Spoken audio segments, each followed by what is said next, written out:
Hi folks, this is Jason. Hope you're okay today, and hope everybody's okay. We're looking at atheism is ethical relativism. Ethical relativism is the idea that there's no absolute morality, that morality is based upon the situation or a particular period of time or a particular cultural sensitivity or your own particular thinking on what it is, what morality is, but there's certainly no definite absolute morals in ethical relativism. That's where atheism is. It's an ethical relativistic system, and you can't build a society on an ethical relativistic system. If you do what you think is right and I do what I think is right, then in the end you're just going to have moral chaos, because what your right is might not be what my right is. There has to be some common values that society holds to if we're going to be able to build a society. Like we should love one another, for example. Now, people are trying to, from the atheist position, they're trying to build, some atheists are trying to build a sort of objective moral system, somehow from science. But the problem with that is one, it becomes, if science is what tells us what is moral, then it's an intellectual elite that take control of who we are as humans and tell us what to do. B, the scientific model can analyze physical phenomena, but it can't tell us really some of the big ethical issues of our time, such as what is love, for example.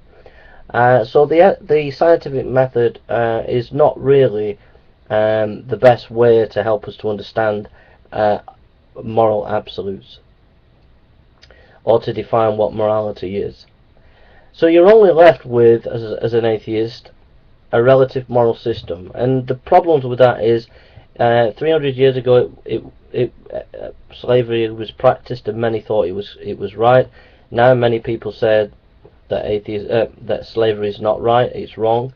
But in 300 years time, it could be that people revert back to slavery and think slavery is right. From an ethical relativist system, there's no objection to that. Excuse me. You know, that's a possibility.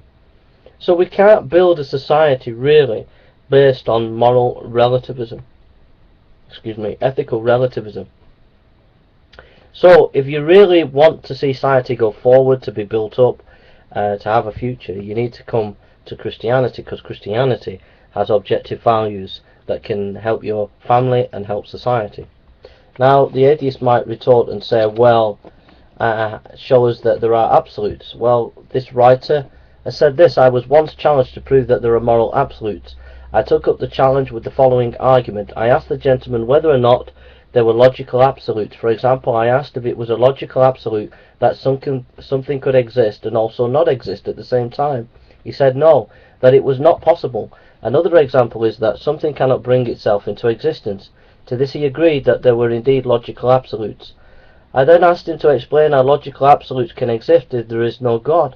I questioned him further by asking him to tell me how a purely physical universe, logical absolutes, which are by nature conceptual, can exist. I told him they cannot be measured, but put in a test tube, weighed or captured, yet they exist. So I asked him to please tell me how these conceptual absolute truths can exist in purely physical universe without a God.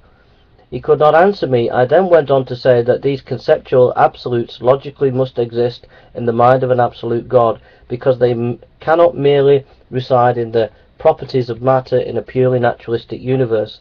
And since the logical absolutes are true everywhere, all the time, and they are conceptual, it would seem logical that they exist within a transcendent, omnipresent being. If there is an absolute God with an absolute mind, then he is the standard of all things as well as morals. Therefore, there would be moral absolutes. To this argument the gentleman chuckled, said he had never heard that argument before, and conceded that it may be possible for moral absolutes to exist. So, atheist, I'm sorry, but you've got to abandon atheism, you've got to turn away from it, and you've got to come to Christianity, because that's the only hope for you to have moral absolutes in society. Unless you want moral anarchy, and therefore you'll go for, yes, ethical relativism. Take care, this is Jay. Hope to see you around.